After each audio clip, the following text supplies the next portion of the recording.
done, they were going to relay the message to the line striker of that area.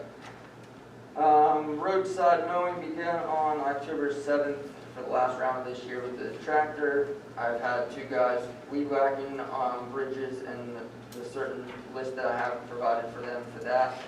Also, I have had a couple days that I've had a crew follow basically the blue tractor to weed whack signs and stuff for the winter time. Acquired quotes to remove 20 trees at the Reedstown Pool.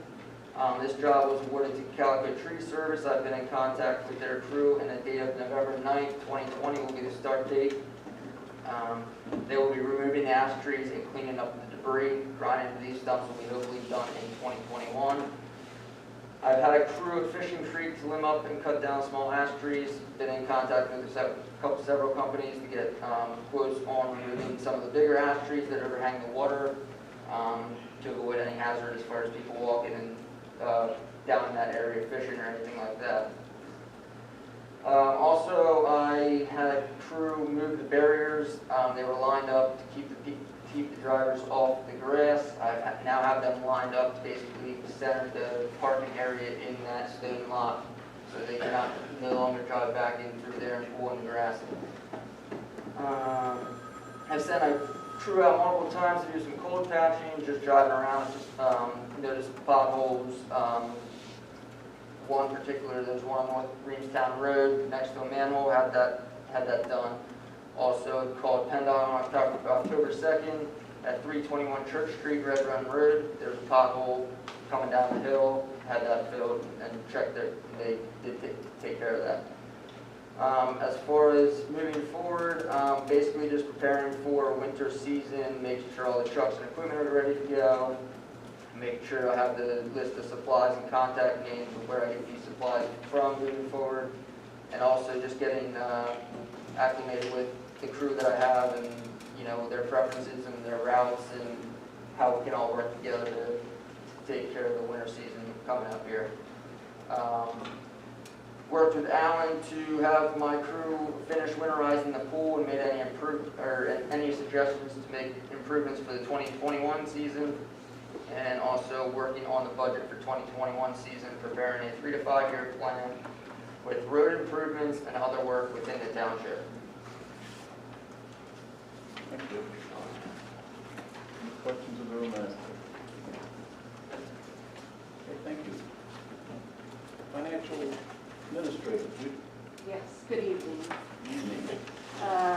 Tonight I have to present to you the balance sheets for each fund. The balance sheets are balances as of September 30th, because that is the date that I have reconciled the cash.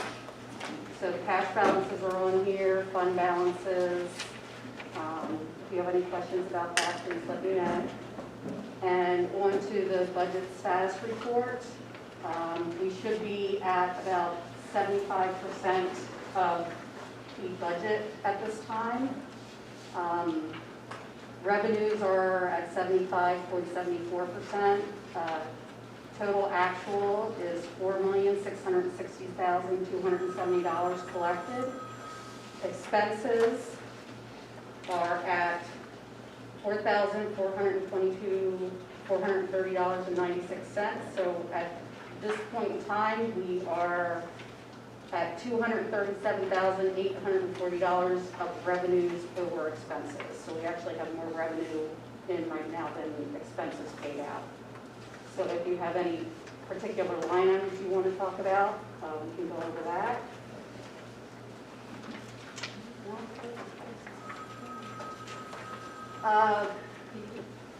We sat in on a webinar yesterday with the Lancaster County Tax Collection Bureau, and we discussed how the local service tax and the earned income tax might be affected because of the COVID situation. So first, I have a schedule of the local service tax laid out by month for the years 2015 through 2020. I've also estimated what I think the year-end total will be for 2020.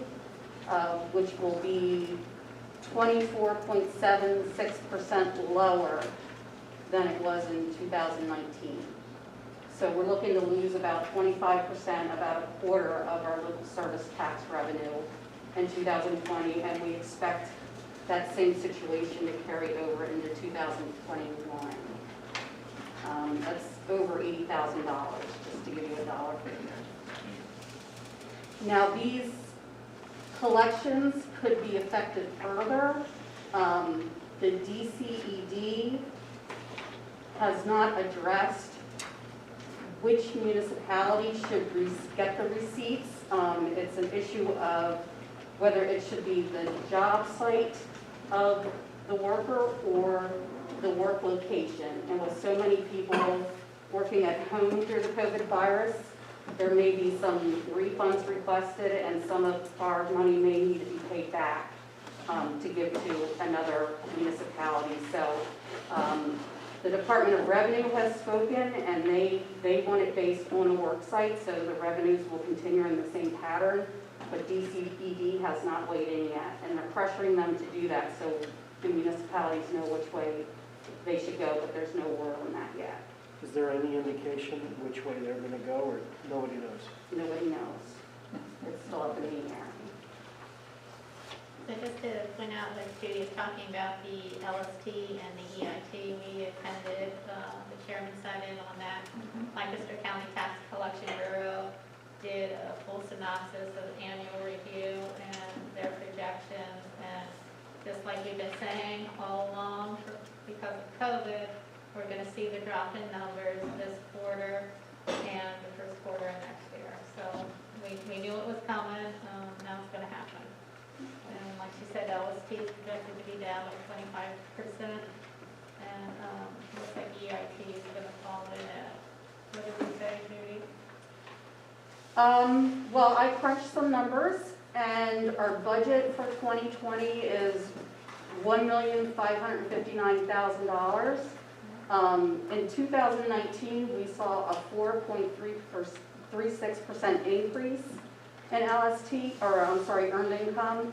So this year, from those numbers, I would typically budget at $1,626,972.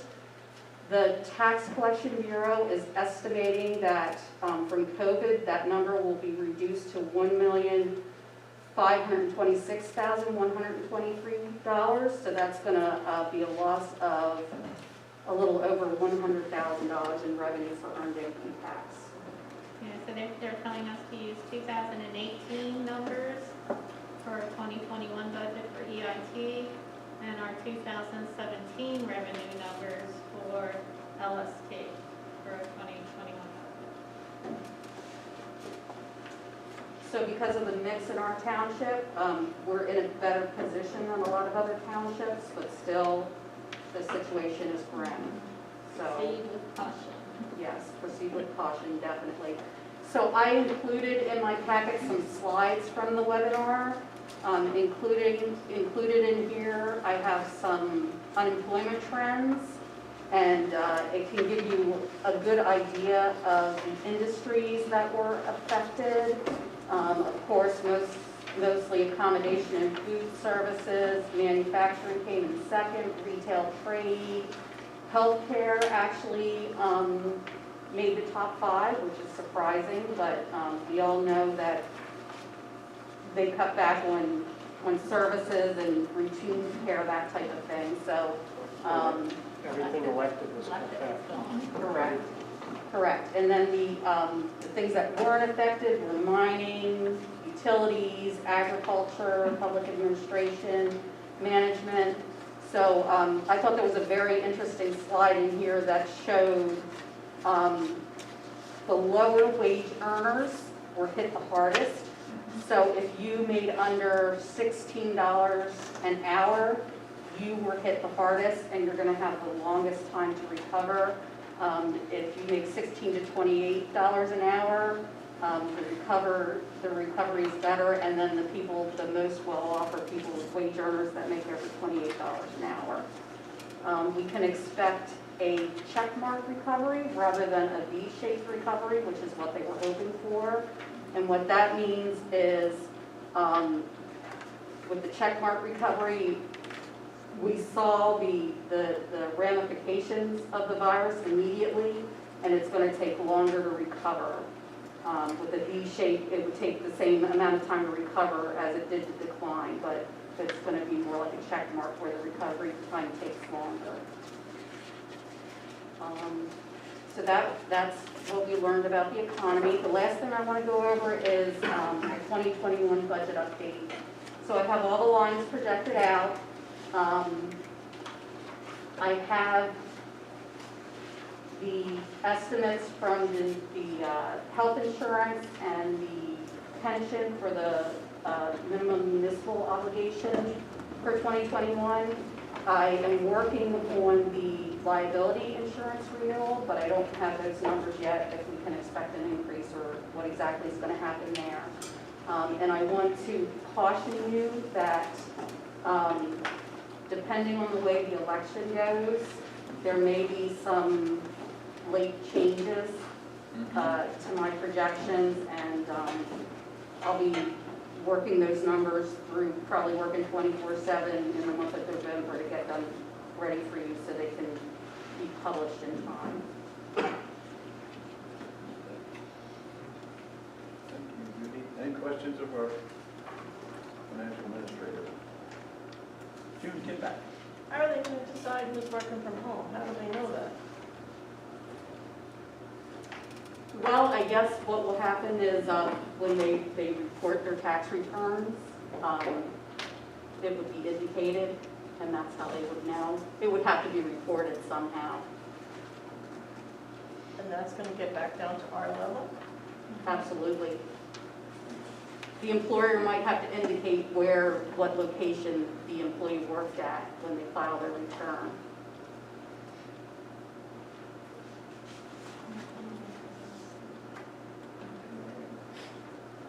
Thank you. Thank you, Judy. Judy, list of bills. List of bills as presented. Total general fund of $536,290.72. Any questions on that? Yes, sir. Yes, Jeff, I'll write it down here. Explain to me the difference. I see there's 3 Ameritrades here for a total of $22,832.63. And there's 2 TD Ameritrade institutions for a total of $213,365.87. What's the difference and what are they for? Well, that's obviously a pension obligation there that TD Ameritrade is the pension, where the pension provider is. You're well aware of that. I will defer to Judy on the difference of why that one check was so much more. Sure.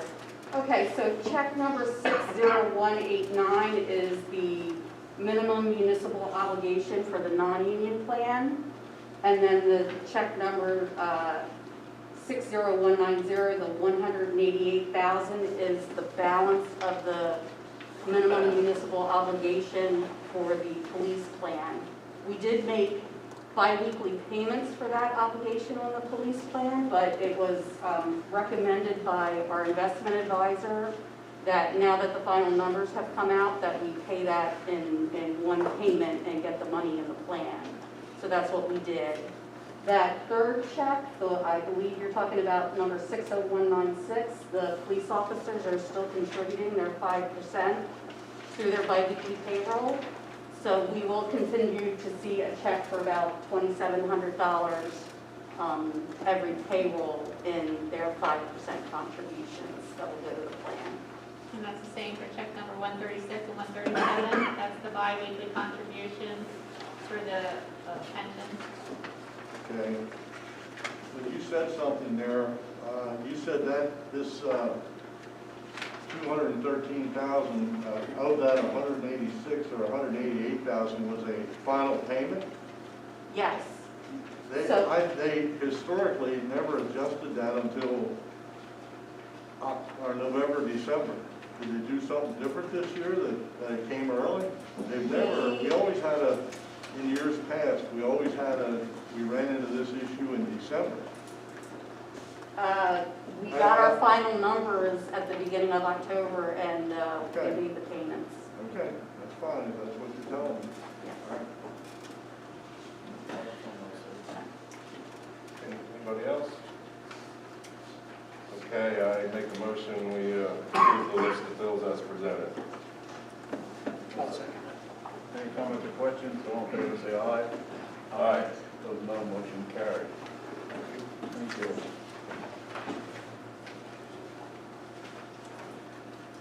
MS4, Ken. Yes. Just a couple quick things here. At Fishing Creek Park, we started putting in the riparian buffer, which at this stage is planting a number of trees. This is the area that's been mowed, but really isn't very accessible, right behind Triple G, upstream from where the dam is. And there are approximately 80 trees are going to be planted in there. The planting locations have been marked with flags, and the road crew, when they get immediate moment, is going to go out and dig holes, and then volunteers will help us plant them on Saturday, October 31st. Cocalico Township building. I believe the issue wasn't resolved last time we discussed it. The area adjacent to the township building, the farmer isn't farming and is now just weeds going to seed. And I suggested that would be an area that would be a good place to convert into meadow, get rid of the long-term maintenance requirements. It's too wet for the farmer to farm, so he's not going to be doing that.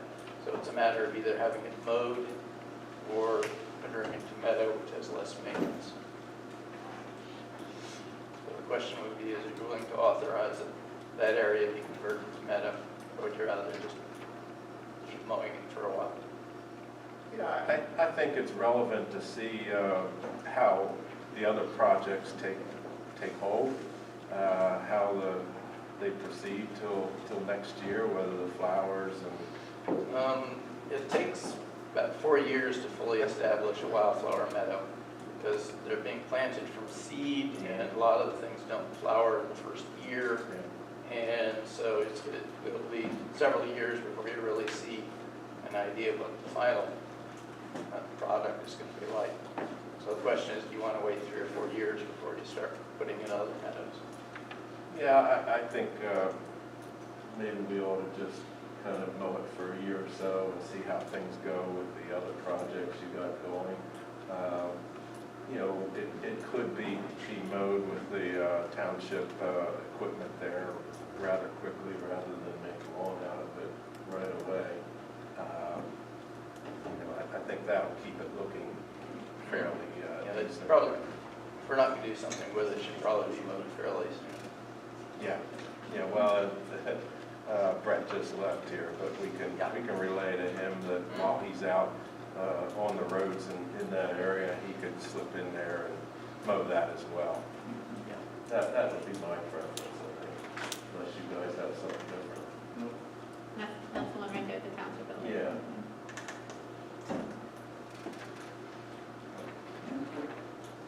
I'm okay with that. Yeah, I'm too.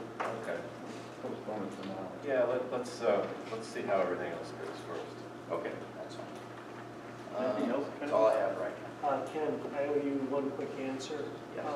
I got a call out for the student government kids to help with Fishing Creek Park, okay? The tree planting, For the tree planting on the 31st. 31st, right? So they have the date, I'm still waiting for a head count, Okay. okay? And as soon as I have that, I'll get that to you. Okay, very good, thank you. Thank you. Okay, TD Ameritrade authorization. So what this is just some housekeeping things that need to be taken care of. This is the trustee certification investment of power, so it just needs to be updated to show pension plan administrator, Mr. Frasco, as motion would be to appoint Romeo Carrasco and Penny Thomas as trustees for the East Cocalico Police Pension Plan, as well as sign and execute the TD Ameritrade Trustee Certification of Investment Powers Authorization Form. I'll make that motion. Yes, I will second that. Any comments or questions? All in favor, say aye. Aye. Opposed, no. Motion carried. Thank you. I'd like to read something about the township charter. Second-class township code requires the township shall be responsible for ensuring the fire and emergency medical services are provided within the township. The township is not obliged to fund such organizations. Thank you. Okay. Fire company working group. For the fire company working group, we met on August 17th and September 21. So I'll go over those meetings with you. The fire company asked me to hold off on that until they could be present. So at their 21st meeting, I did, each individual fire company reported, Reevestown reported that, of course, their facility is closed down the first of the year because of COVID. They're not renting out this hall. However, donations are up, and ambulance memberships are also up, and they currently have a letter fund drive out. There is no representative there for the ambulance. Rick was absent for that meeting. Smokestown reported again as Reevestown, no hall rentals this year, and they don't expect to have any until January 2021. Their fire company members are the only ones that are permitted to use it, and several residents are inquiring as to where they can rent a hall, and unfortunately nobody's been able to help them out on that. Stevens reported the same with their hall rentals, but they have 2 fundraisers posted for the remaining of the year, and they are both takeout dinners. From the township, I reported that the board did hire, do a motion that they could hire a grant writer, John Sly, for their air packs. That was approved by the board, and that invoice, they should send the invoices to the township for that. We also talked about dedicating a full page in the newsletter to each fire company, and we realized that we couldn't get that out in time, so now we're going to do a special flyer just to give each fire company the chance to tell something about themselves and to get the word out to the public. A lot of the public doesn't understand what the costs are of the firefighters, and just suiting up one firefighter and their gear, their radios, their air packs, their pagers, can cost anywhere, I think they said between $12,000 and $14,000, and that's for one firefighter. And then the annual cost to keep that going is another $1,400. We talked about the job description for the fire marshal, and I believe the chiefs are working on that.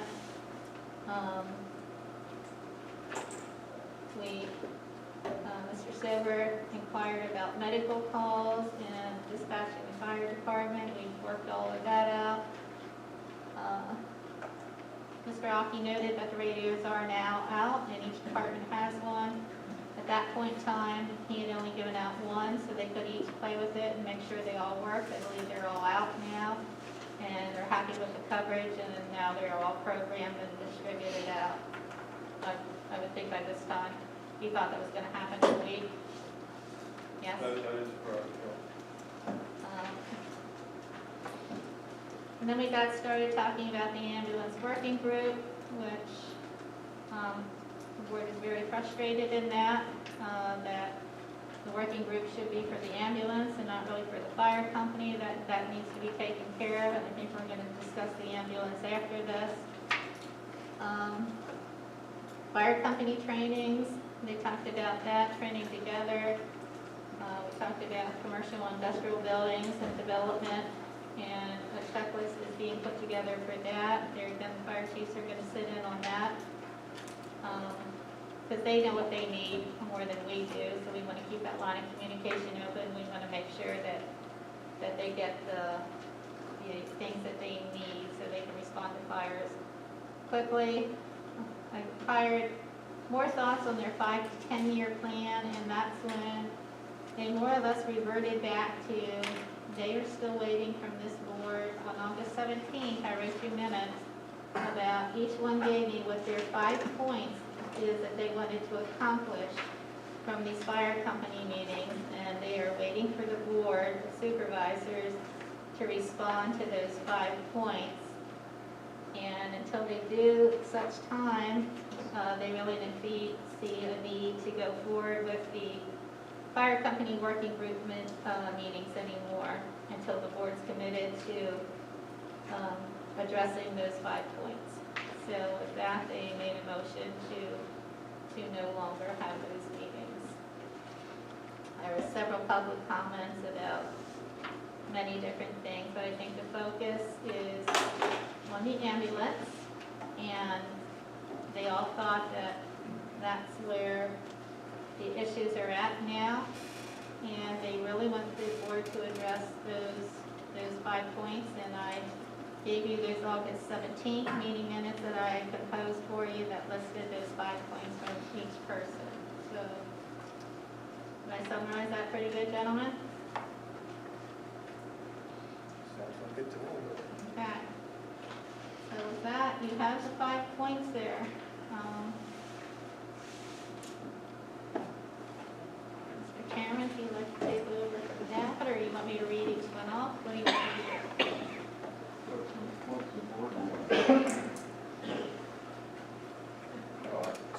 One of the comments that we have in the company is, I thought many years ago that we had assigned a supervisor for the emergency services for the fire companies and all that. So we had somebody to go talk to, bounce ideas off and that kind of stuff. And I thought that was done a long time ago, but I don't know who that is anymore. You know, we still would bring things back to the full supervisors for things that we want to do, but just right now, we're flying blind. How do we do what you think we want to do? Let me make a few comments. You know, myself being the new guy here, I'm getting up to speed a little bit on what the do's and don'ts and the ins and outs of each company and what's being done. You know, I read all this with interest. There's a lot of good points here that every company made, and you know, I'm interested on following through on that. You know, I think there's been years here where, from my perspective as an outsider, that yeah, there wasn't a lot of progress on some things, and you know, I was hopeful earlier in the year when all 3 companies decided to sit down and talk about the issues and come up with some of these requests. You know, and I'm hopeful that we can follow through in the future. I know that it was a focus of the group just to not have supervisors there, to just talk about the issues themselves.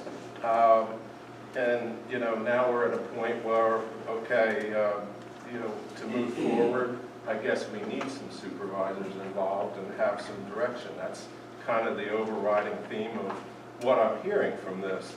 So, you know, all that said, there's still a multitude of issues out there. I think we can all agree on that. You know, I personally would like to sit down with all 3 companies to talk about these issues. You know, I think there's solutions to some of them. As long as there's a will there to have some give and take, you know, I think it's not overly complicated. It's the people involved and that make some of these issues a little bit that way. And I'm confident that we can overcome some of that. Call me the eternal optimist, but that's kind of how I'm looking at it. So, you know, we did put a proposal out a week or 2 ago to sit down individually, each board member with the group, just to kind of hone in on some of the issues that we can make progress with, and I would like to see that followed through with. You know, I'm willing to make myself available, you know, most any time that any evening we can sit down and deal with some of these things, whether it's EMS or fire. And, you know, I've heard the same thing from my board members as well.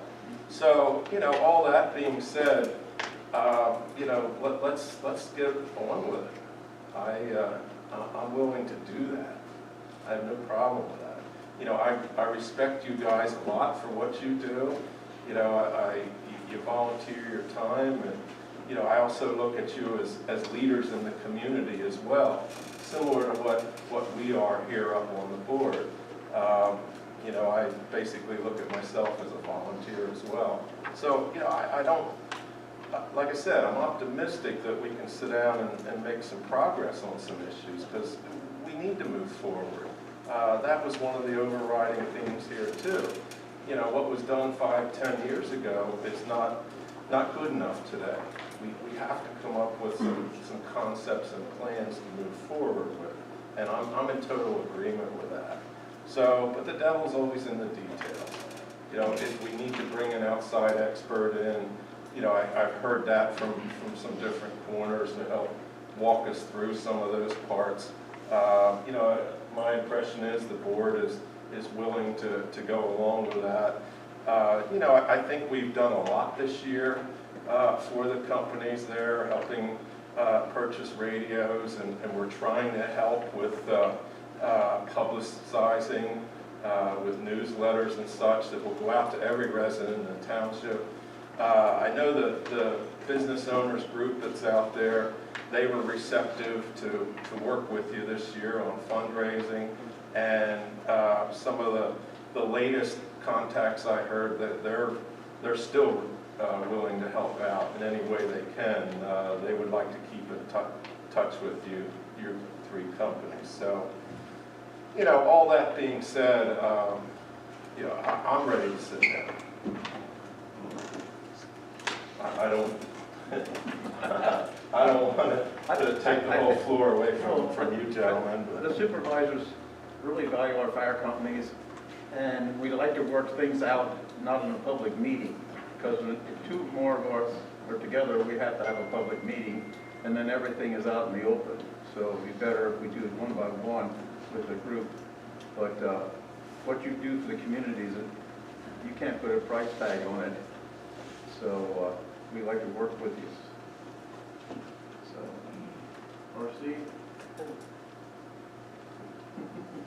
Difficult for me to comment right now, because I'm not exactly sure that I've seen the uniform set of requests from the fire companies. There's not a lot of overlap there. We have work to be done. So, you know, I hear one company wants to consolidate, I hear other companies don't want to consolidate, I hear some companies want certain things, I hear other companies want other things, so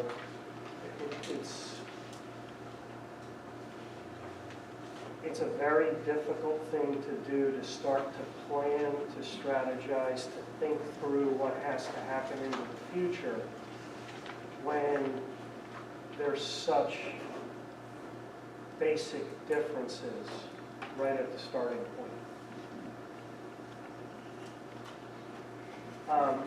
You know, I think, Jeff, I think I'm the real newbie in terms of,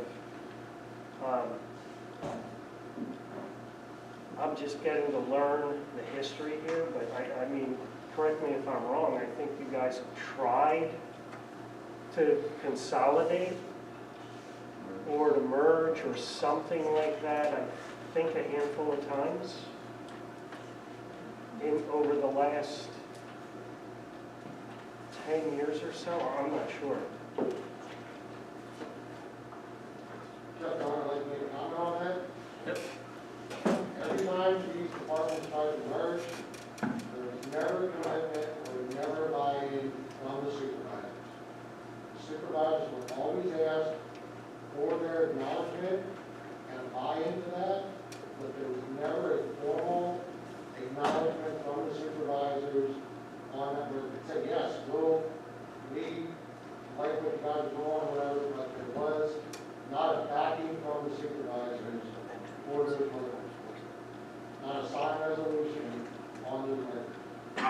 Let me ask you a question, Jeff. You guys are all independent legal entities. How can we put an edict in place to force independent private legal entities to do something? I think, what, You're looking for that, you're looking for a commitment that whatever the three independents came up with is, we would bring all those solutions back to you, because it was a discussion. If you read through the merger documents that I gave to the township, it had a plan on what each department collectively brought to the meetings and formulated that plan. And that plan was voted on. And of course, it was a 2-1. But there was still no buy-in from the township saying, well, you know, we agree. Like, go ahead, whatever you guys, you know, that's kind of what, you know, I'm not saying I'm going to change anything. I'm going to change the votes. But it's just like that, kind of just the commitment, a little threshold that you get. Yes, there's a lot to do. There's a lot of agreements. There's a lot of pride. There's a lot of, you know, sweat equity in each of these departments. So it's a lot of things to work out. But it's just the buy-in. You know, when the fire board, let's get off the subject here, when the fire board started meeting, we said that the main objective was to bring the recommendations back to the supervisors, whether they agreed or whether they didn't agree, and then for input from the supervisor on a plan. Like, where do you envision this in 5, 10 years, 15 years, wherever it is? You know, whether it's from funding to full, you know, it's a lot of things, So, you know, when the board was getting together, I think, you know, I felt comfortable speaking for myself. I felt comfortable at the board meetings that we had our disagreements, but then we also agreed on a lot of things, you know, on our approach. And we finally got to a point where, like, we keep talking about the same thing, whether it's positive or negative, because we each have our own perspectives. We're sitting meeting each week or each month, and yet we're not getting any further direction from our elected township officials on where they like to see. We're not looking for you to say, you know what, guys, you gotta merge. You guys gotta buy this truck, you guys gotta buy. We're not looking for that. We're looking for where, other presidents, please speak up here, where you would see the service going because of growth and coverage. I'm hearing, like, we hear that we want to be all East California. I think some of us will disagree with that because of, you know, first response and life safety. So those are the things that we need to hear what you guys are thinking, so we can implement them in our lives. Because, you know, we might not be thinking all of the township, but you guys might be thinking, yep, it's got all these California. Well, then that's not where we're thinking. You know, so that's the information that we're looking for to bring back, and we all agree that we're going to give you these 5 bullet points. And I think we all knew when we gave us 5 bullet points, they probably weren't going to match. And that's just so you guys can see what we talked about at our meetings and where we're at in the thoughts. You know, so that's kind of rounds out the whole question. But, you know, there needs to be some kind of buy-in or commitment from the township on where the direction of the fire service is going 5, 10, 20 years down the road. Because put the paper up.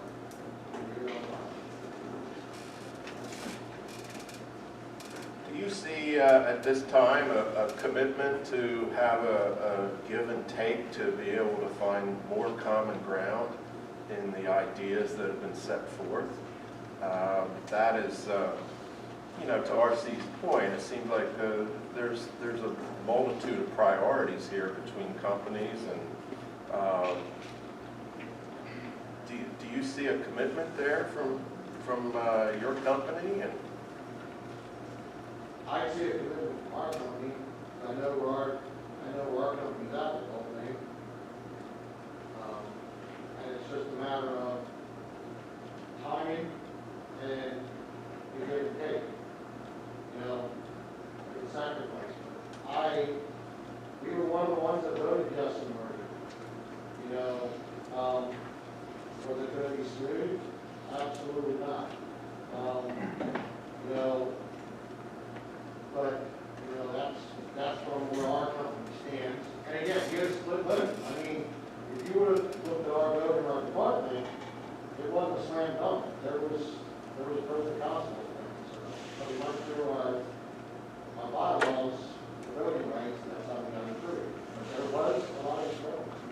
outside its limits.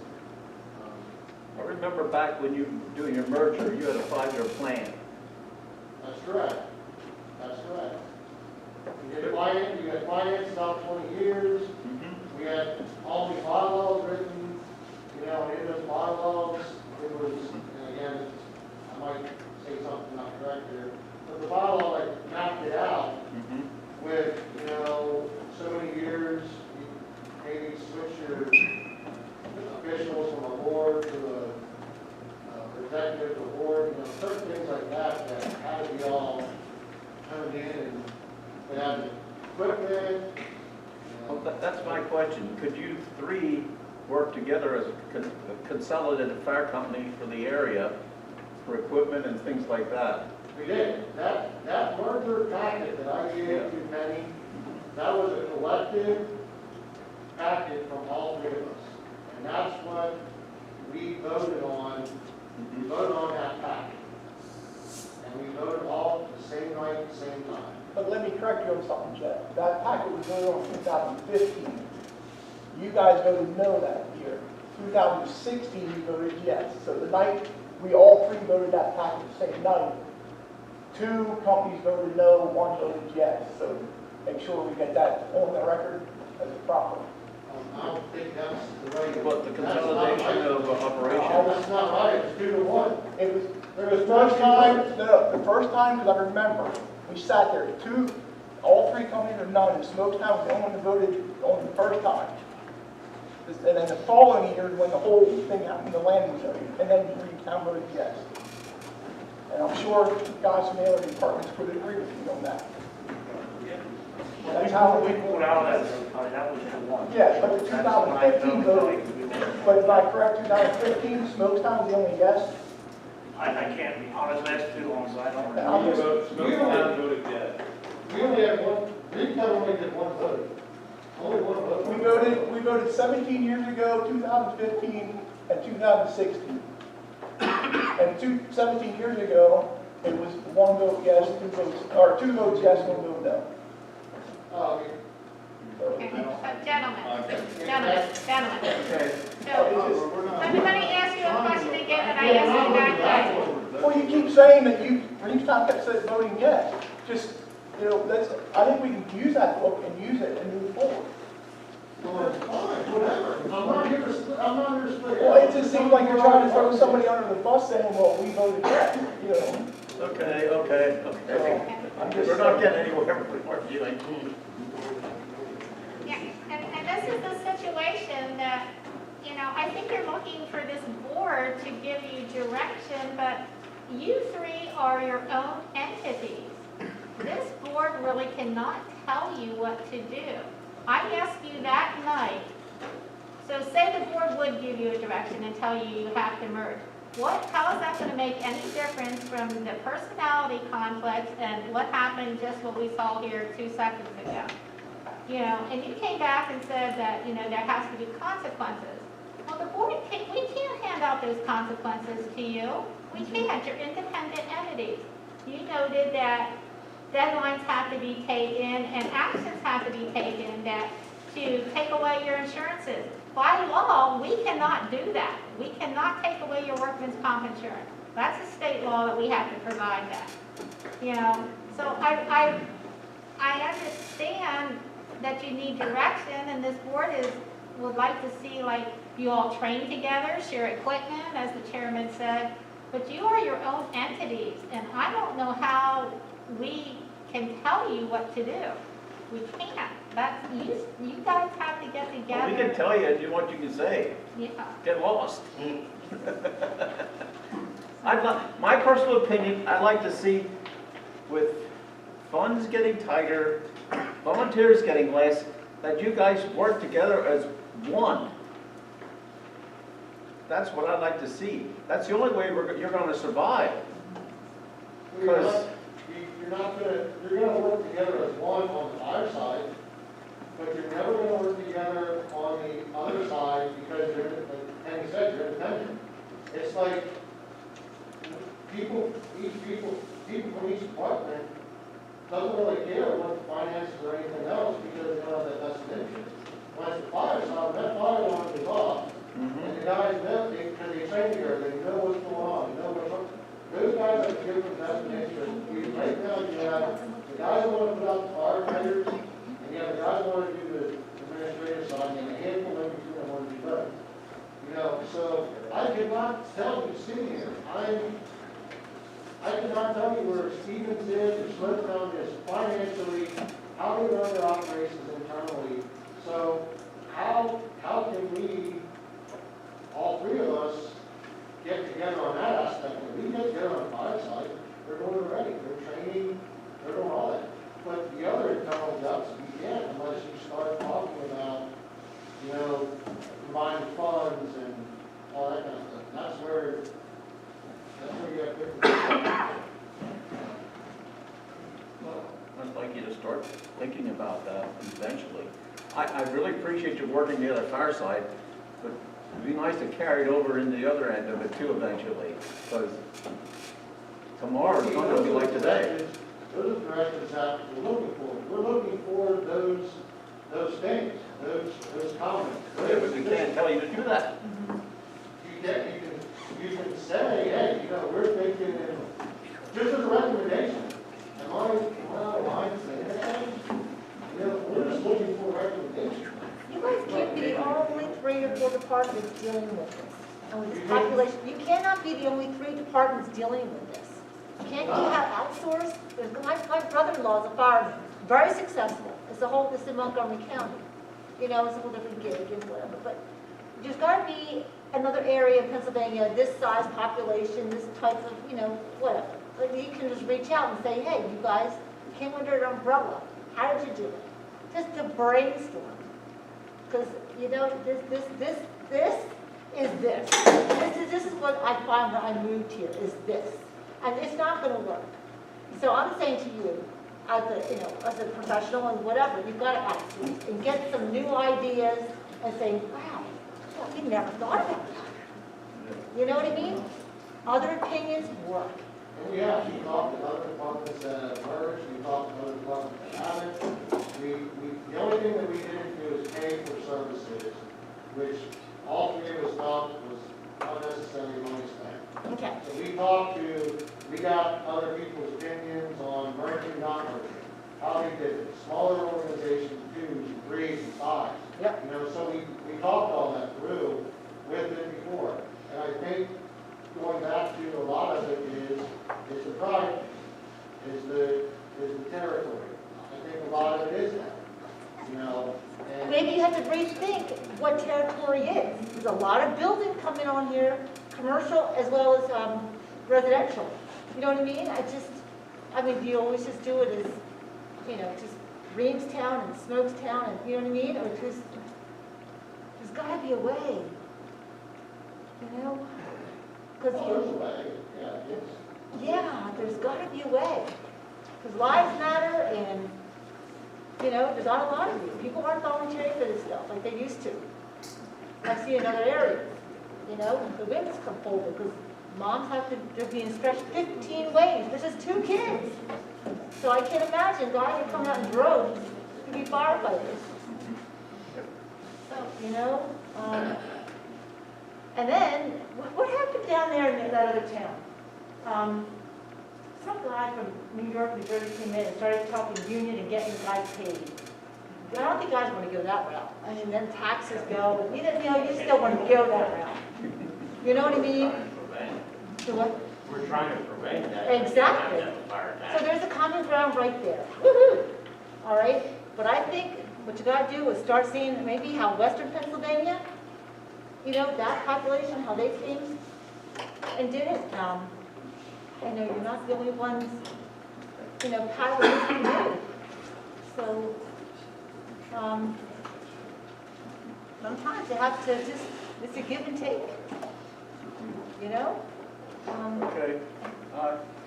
I think we decided that we'd like to meet individually with each of the fire chiefs and presidents of each of the fire companies to discuss this situation. And we'll move on from there now. Reamstown Fire Company, Jeff Garner, update please. Yeah, I'm revisiting, back in February, they came in concerning the ambulance, and COVID hit, I came in and we discussed the ambulance funding, which has been ongoing, and COVID kind of hit. So at that meeting, I said that we would get your reports. So I'm back to revisit that. I'm not sure if Penny will be able to get it to you guys. I did get her information late. I apologize about that. So what I provided to you guys is historic data from 17 on. What you have for 2020, you guys are going to request in for us to be on QuickBooks. So you have our QuickBooks report for 2020 for the 9 months. You also have the call volume for updated for the year. Just want to kind of reiterate and circle back on that.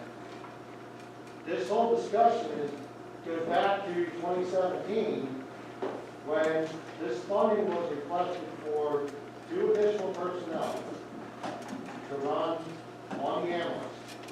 It was not to support lost revenue, it was not to support the ambulance, it was to help with increasing costs because we were lacking volunteers for that. So that's where that came back in 2017. So what you have in front of you tonight is, like I said, the current information, and I'm glad to share this at the public meeting because it's public in our books. Currently, as of September or October 1st, we're showing a loss of $12,192 on our books.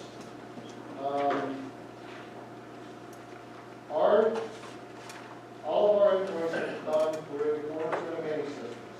We do not do anything else. They're contracted to collect the money. They don't get paid, we don't get paid. They do go out to 180 days, so they file their own collections and everything. After 120 days, they turn it over to collections, a separate entity for that, and after 120 days, they give up 20%. That's why they stay with us so long. So, just kind of showing you some records right now. We actually, when this report was done, we ran 992 calls a day. Other than 992, we could only bill 669 calls. Because if you don't transport, you can't bill. As soon as you pick up 911, they go out. So, alone from that, our average cost is $650 to just run that rig on the road. So just the revenue loss from that alone is $49,000. And currently to date, they have $10,000 of write-offs that they know they're not going to get. So it basically 70% of that is what they said is a good number. So currently our recap so far is $19,000 for the first quarter. So again, this is all the information you guys have requested. I've provided it numerous years. Now it's on QuickBooks. We did move our stuff to QuickBooks, which I did voice our opinion before that we felt was not necessary, but we did. We incurred that expense to move this to QuickBooks. So I can answer any direction, or I can answer any questions. I guess what our department would like is, again, a commitment from the supervisors, some kind of commitment is where we stand with this funding. Because, again, it was in the budget for 3 years, no time was paid, we felt that the information was presented. So I guess we're just looking for direction because kind of the rules have changed. I'll keep giving you information quarterly. I guess, like I said, I'm here to answer questions. I'd like to get an amended where we're going moving forward so we know know, I can take it back to my department and say, hey, you know, we deal with this on our own, or the funding's there, it's not.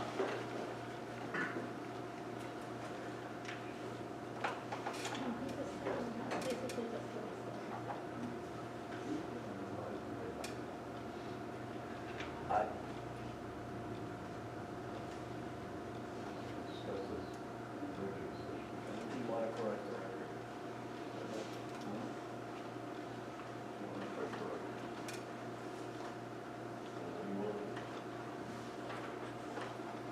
Jeff, just let me ask you a couple of questions. So you are 100% confident the information you've provided us is auditable financial documentation, clearly documenting what we need to know? Because we as a municipality have to answer to the state when they come in and audit us annually. From our account, yes. From your account, The issue you're gonna have, the ambulance is run through the fire department's books. So, there is no separate checking accounts, there is no separate savings account. All the funding is through the Greentown Fire Department. It's been like that from day one. There's no interest in splitting off the fire department. So basically, what we've done, we met with the accountants, Penny and us have had some conversation, we broke out utilities, we broke out certain things in the chart of accounts. So we are giving you the finances based on our financial statements that are turned over to our accountants. They now take our information and do a separate set of books for the ambulance from the fire company's ledger sheets. But there is no tangible money because it's one account. It's under the Greentown Fire Company. I understand that, so my question, I guess you haven't answered my question. So your accountant, who would that be? Ronald Nickel. So your Weinhold Nichols is 100% sure that these numbers are representative of auditable documentation that we would need as a municipality to pass an audit from the state, to hand over $96,000 for losses. That's what they're telling me. But we're not requesting 96,000 for losses. In 2017, when we made this initial request, it was to fund two paid personnel to offset. Not that was strictly to pay for that personnel. It had nothing to do with paying bad debt or financial loss. Alan, when this information was presented, when I arrived in 2018, was this for losses or was this for something else? Mr. Mackley, you're in the audience. Do you remember? Was this for losses or something else? Let me answer that question this way. When we had this discussion, what I said as chairman at that time was that we would pay no money until we got an invoice from the